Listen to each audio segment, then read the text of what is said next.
Ever catch yourself, like daydreaming about thinking like a Marie Curie or even Elon Musk? Hmm. Those minds that just seem to like crack the code of innovation, right? Exactly. And you know what? You're not alone. We got this super interesting article from the Creativity Post. Oh yeah, I was just looking at that. Yeah, and it's got us totally fired up to like dive deep into how geniuses really think, Yeah. beyond all the usual cliches. Yeah, what really struck me was how it just throws out that whole born genius myth. Right. Like it's not about some magic IQ number you're stuck with. It's about how you wire your thinking, the approaches you use. Totally. It's like, remember Marilyn Vos Savant? Oh, yeah, the highest IQ ever recorded or something like that. Yeah, exactly.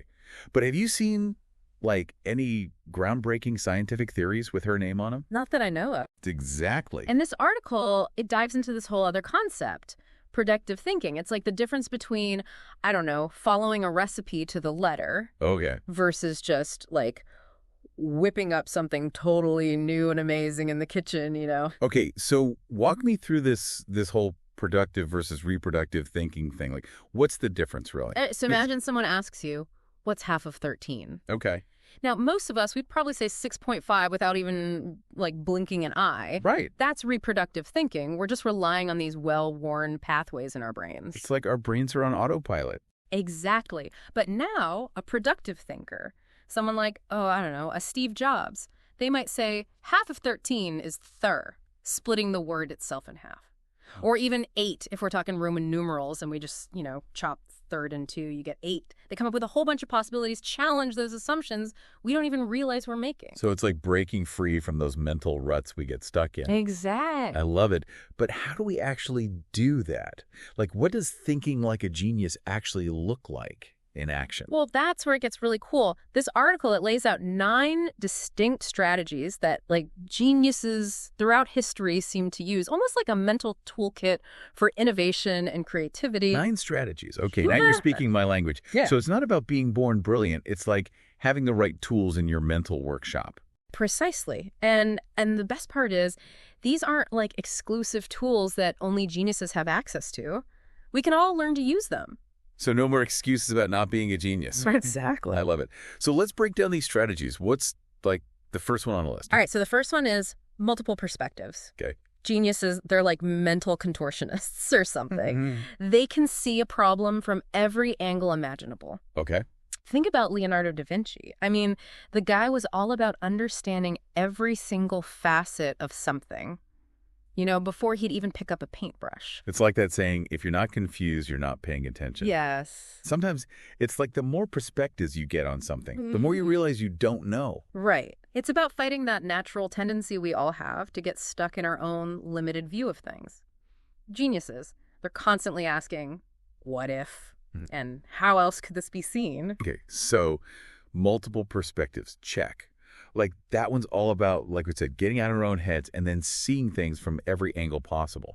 What's the next genius move we can, steal? Get ready for this one, all right? It's called visual thinking. Okay. And it's kind of like, how some people, they think best in words, some people think best in music?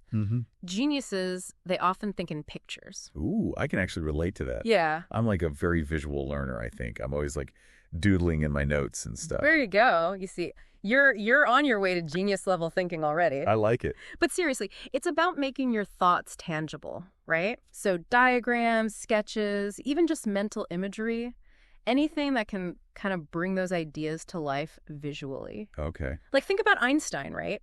Picturing himself chasing after a beam of light. Right. That's how he unlocked like the mysteries of relativity. That's so cool. It reminds me of like how architects use those 3D models to really understand space. Right. Or even just like a good infographic, Exactly. How we can take like super complicated data and make it instantly clear. Exactly. And what often comes hand in hand with this visual thinking? What's that?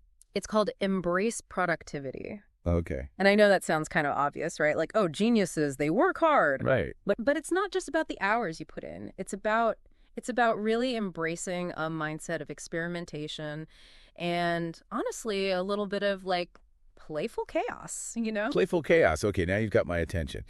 Tell me more about this whole embrace productivity thing. Like how does that tie into visual thinking? Okay, so let's stick with the visual thing, right? Think about Thomas Edison, right?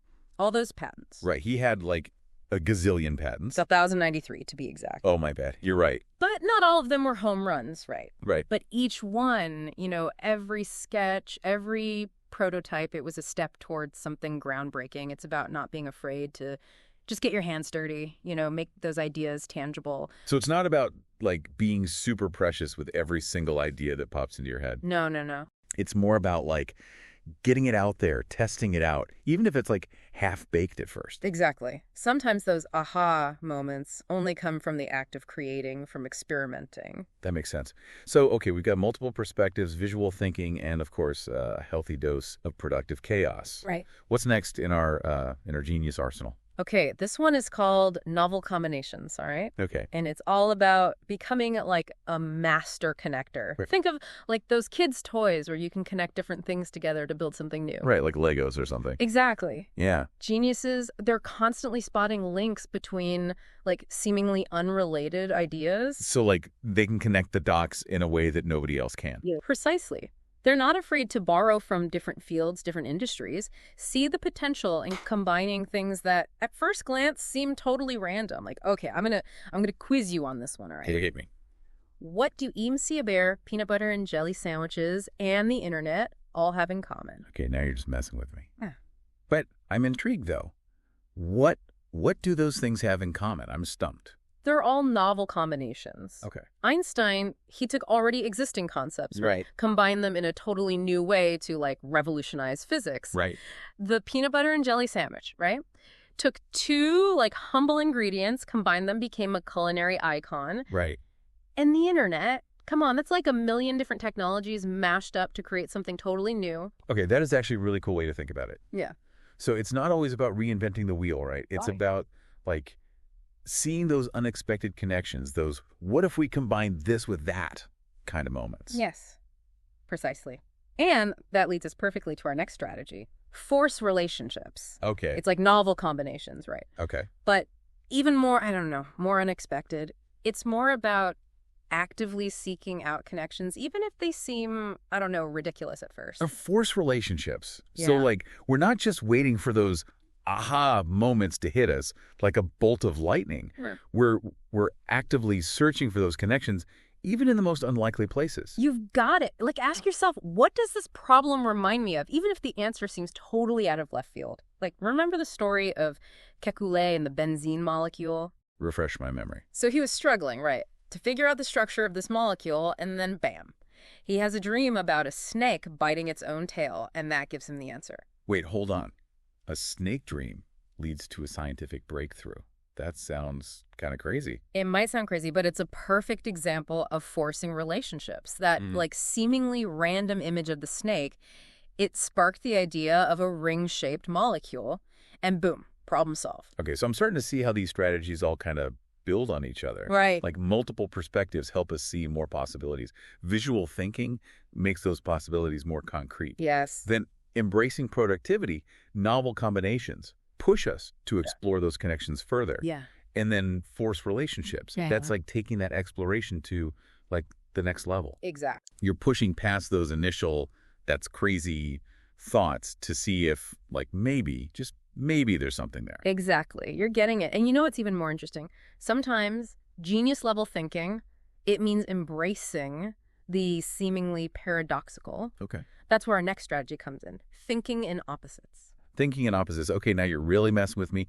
How does that even work? Isn't the goal to be like consistent, Right. to have a clear point of view? That's what's so cool about like genius thinking, right? It often goes against our usual instincts. Yeah. Thinking in opposites, it means embracing those contradictions, finding those sweet spots where like seemingly opposing ideas overlap. Like, what happens when an unstoppable force meets an immovable object? Whoa, my brain just exploded. But seriously, though, can you give me like a real-world example of this whole thinking in opposites thing? Okay, think about the Wright brothers. Okay. They were obsessed with achieving like heavier than air flight Right. at a time when like everyone else was saying it was impossible. They had to like hold on to two completely opposite ideas at the same time. That humans shouldn't be able to fly Yeah. and that they could find a way to do it. Right. That tension, that seeming paradox, that's what fueled their innovation. Wow, I never even thought about it like that. Okay, so we've got multiple perspectives, visual thinking, embracing productivity, novel combinations, forcing relationships, and now thinking in opposites. Right. I'm starting to feel a little overwhelmed, like my brain is full. Don't worry, you're in good company. Even geniuses get, mental overload sometimes. Right. But there are ways to, like, make these ideas stick, to Yeah. make them easier to grasp. That's where our next strategy comes in, the power of metaphor. Metaphor. Isn't that like more a poetry thing? What's that got to do with thinking like a genius? Metaphors are more powerful than people realize. They're like mental bridges, Okay. connecting unfamiliar concepts to things we already understand. Remember how we talked about Alexander Graham Bell and the telephone earlier? Yeah. He didn't just invent the telephone out of thin air, right? He was inspired by the human ear. He used the ear as a metaphor, like a model, to guide his thinking about how to transmit sound. Right. Like, he saw those similarities between how the eardrum vibrates and how he could use, like, a diaphragm to capture and transmit sound waves. So it's like looking for those hidden analogies, this is kind of like moments to help make something complex, like crystal clear. Exactly. And it works both ways, too. Like, sometimes a metaphor can help you understand something complex. Other times, trying to come up with a good metaphor, that's what forces you to, like, really understand something deeply. I like it. It's a win-win. Okay, so we've covered a lot of ground here. We've talked about shifting our perspective, thinking visually, embracing productivity, making unusual connections, embracing those contradictions, and then using metaphors to, like, clarify our thinking. Mm-hmm. What is the final piece of the puzzle here? What's the last strategy in our Genius Toolkit? This final strategy, it's perhaps the most counterintuitive of all. It's prepare for chance. Prepare for chance. That sounds kind of, random. Don't geniuses have, like, a plan? They do. But they're also incredibly adaptable, right? They understand that, like, sometimes the greatest discoveries, they happen when you least expect them.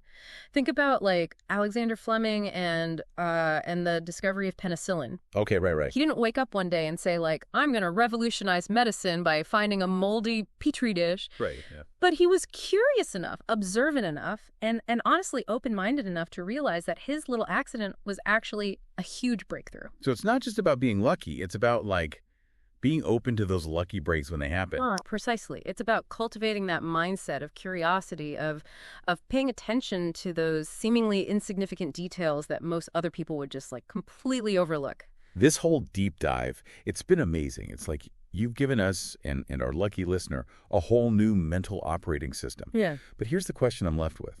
If these strategies are so powerful, if they're not just, limited to geniuses, what's stopping the rest of us from actually using them? That's the million-dollar question, isn't it? And it's something I hope you think about. Are you brave enough to challenge your own assumptions, to, like, embrace the unknown, to maybe even look a little, a little silly along the way? Because honestly, that's where the real magic happens. Yeah, it's like that old saying, genius is 1% inspiration and 99% perspiration. But maybe it's more like genius is 1% innate talent and 99% just choosing to think differently. I love that. And you know what? I think there's a whole lot of untapped genius out there just waiting to be unleashed.